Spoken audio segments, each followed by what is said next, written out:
This is Ringler Radio, where you get all the latest news and information about settlement solutions, litigation, mediation, and structured financial security from Ringler, the largest and most experienced company of settlement consultants in the United States. Ringler has been helping injured people and their families since 1975. Ringler Radio is made possible in part by American General, Liberty Mutual, MetLife, Mutual of Omaha, New York Life, Pacific Life, and Prudential. Now join Ringler Radio host Larry Cohen.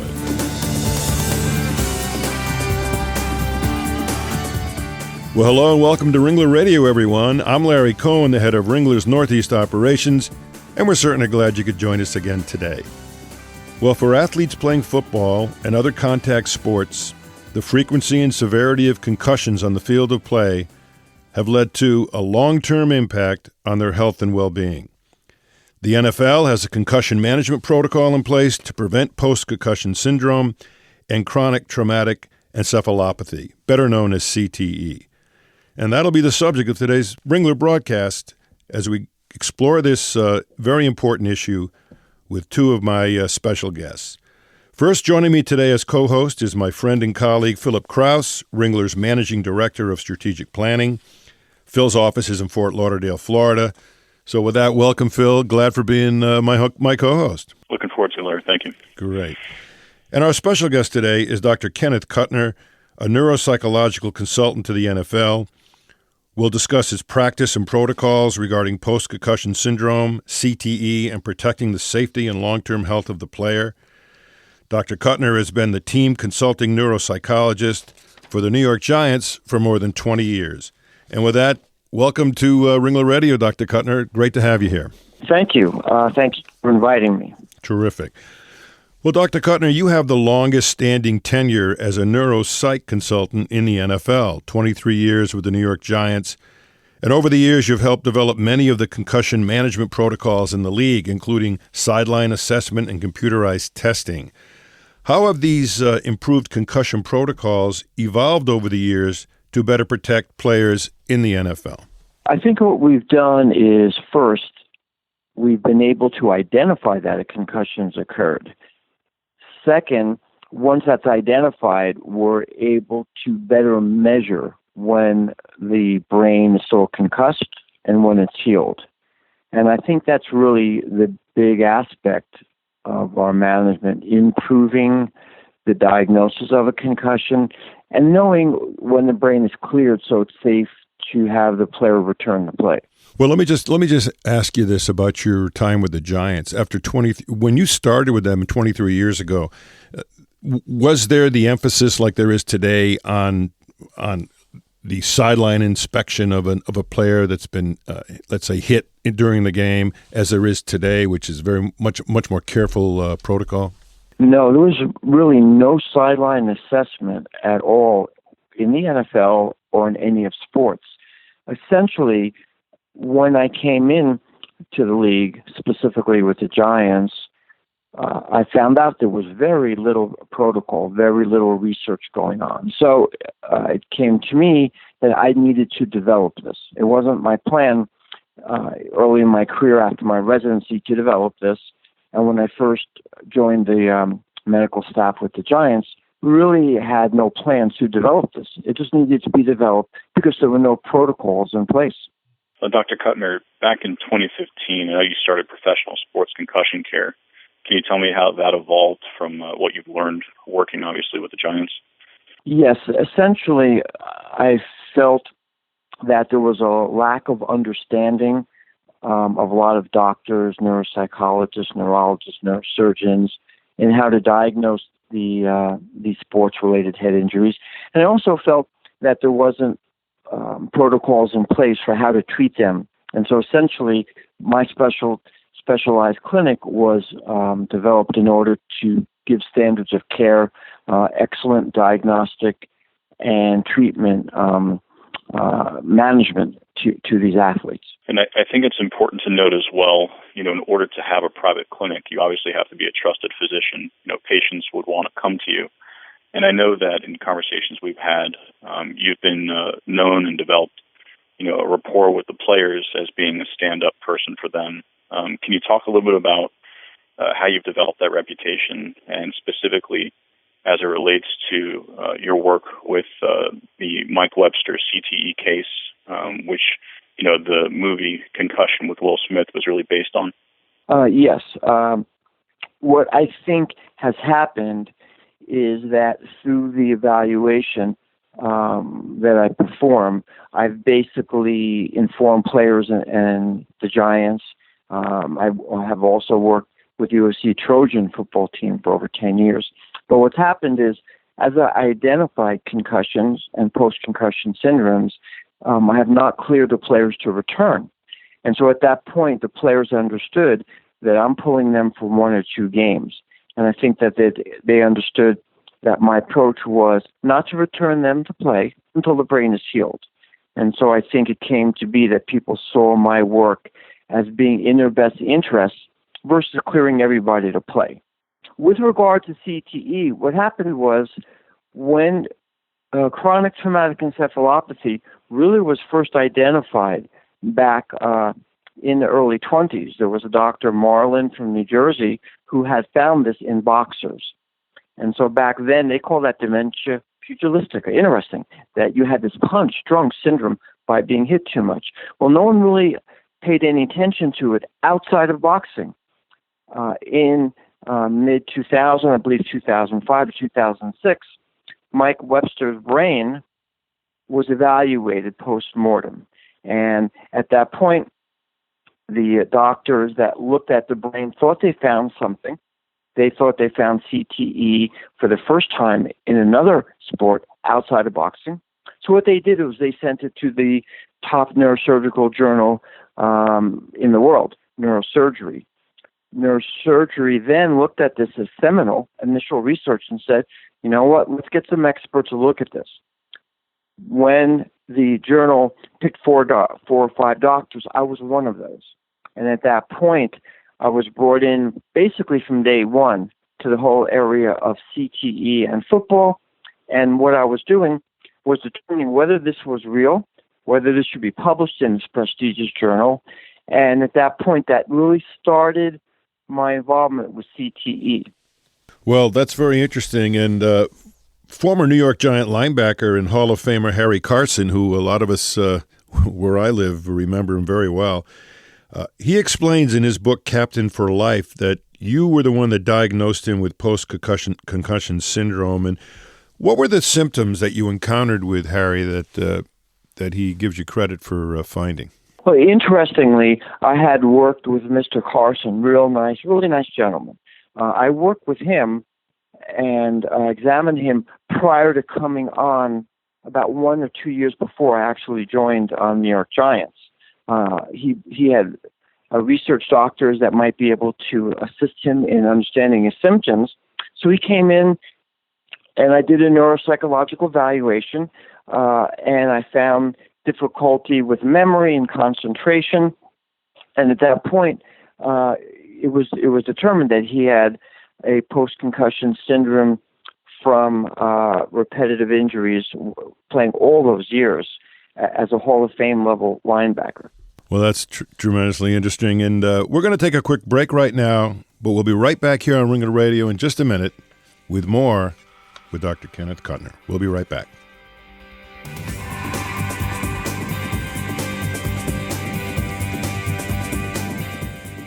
This is Ringler Radio, brought to you from Ringler, the nation's leading provider of fair settlement solutions. Did you know that Ringler is involved in 1/3 of all structured settlement cases in the country?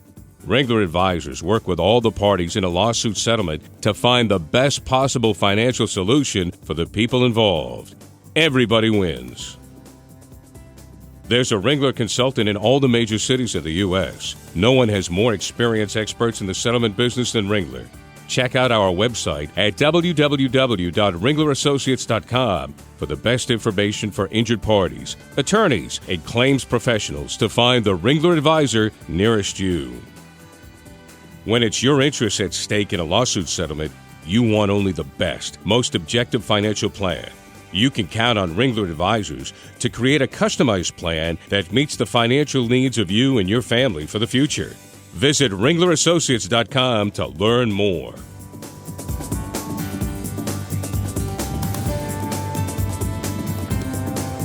Well, welcome back to Ringler Radio. We're talking with our special guest, Dr. Kenneth Kutner, team consultant to the New York Giants and a recognized national expert in the evaluation and treatment of sports concussions.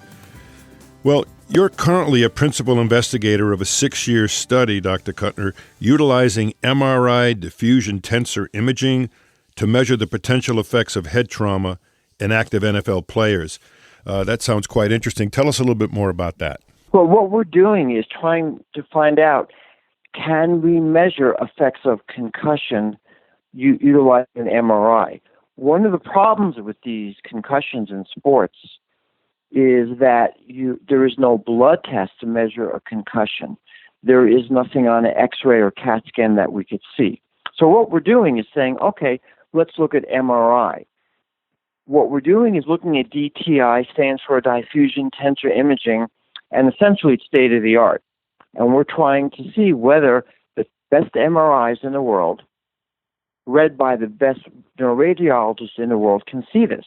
And what we're finding is no, the MRI does not show effects of a concussion. We published our initial research in neurosurgery in 2012, and we're about to submit our second group research with this. And I think what's important with this is if there's counsel out there that are working with motor vehicle accident head injuries, or they're working in workman's compensation or other personal liability cases, to understand that if the neuroimaging is negative, your CAT scan does not show any brain damage, your MRI does not show it, does not mean that you do not have a permanent condition. So I think that's the takeaway message from our research, is that at this point, MRI and CAT scan does not diagnose or determine a post-concussion event.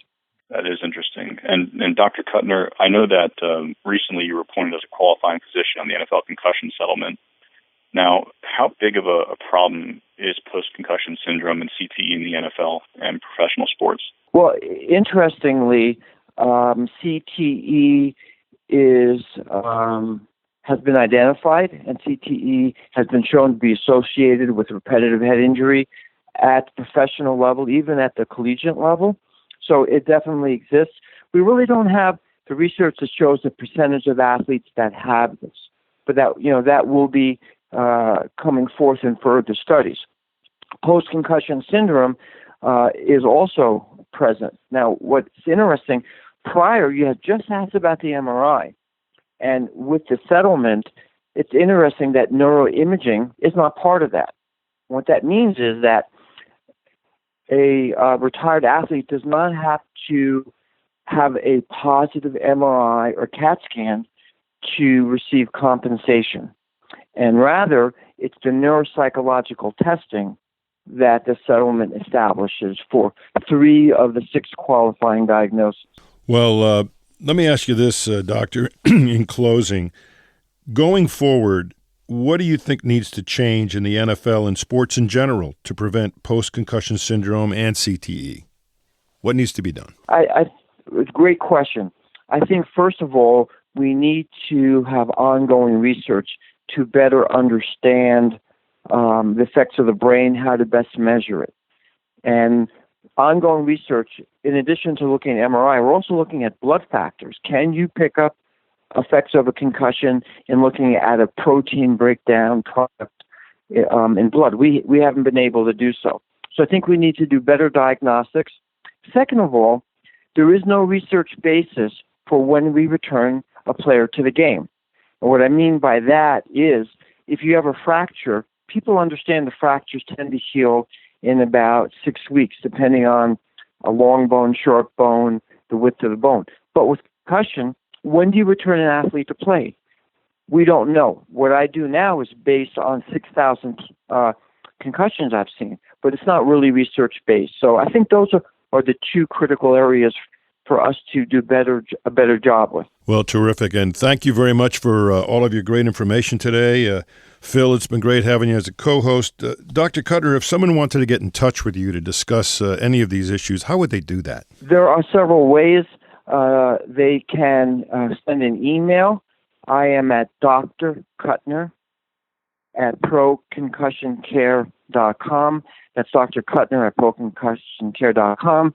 They can also call into our office at 201-894-0050. And there's also further information on our website. That's a good source of information for sports injury effects of the brain, and that's at www.proconcussioncare.com. Terrific. And Phil, if someone wanted to get a hold of you, how would they do that? The best way to do that is via email, just P. Krause, Krause, at ringlerassociates.com, or to reach me at my office, 954-372-1071. That's great. And, of course, all of you around the country, if you want to get in touch with any Ringler Associate, you can go on ringlerassociates.com. All the Ringler Associates are there with all of their contact information. There's also a tremendous amount of information about structured settlements and issues such as we've discussed today. And, of course, if you want to listen to this radio show, you can go to ringlerassociates.com, where all the Ringler Radio shows are listed, ringlerradio.com, or legaltalknetwork.com, or you can go to iTunes, where you can download it and listen at your leisure. So with that, I want to say thank you very much to Dr. Kutner and to Phil Krause. And for the rest of you out there, go have a great day. The views expressed by the participants of this program are their own and do not represent the views of, nor are they endorsed by, Legal Talk Network, its officers, directors, employees, agents, representatives, shareholders, and subsidiaries. None of the content should be considered legal advice. As always, consult a lawyer.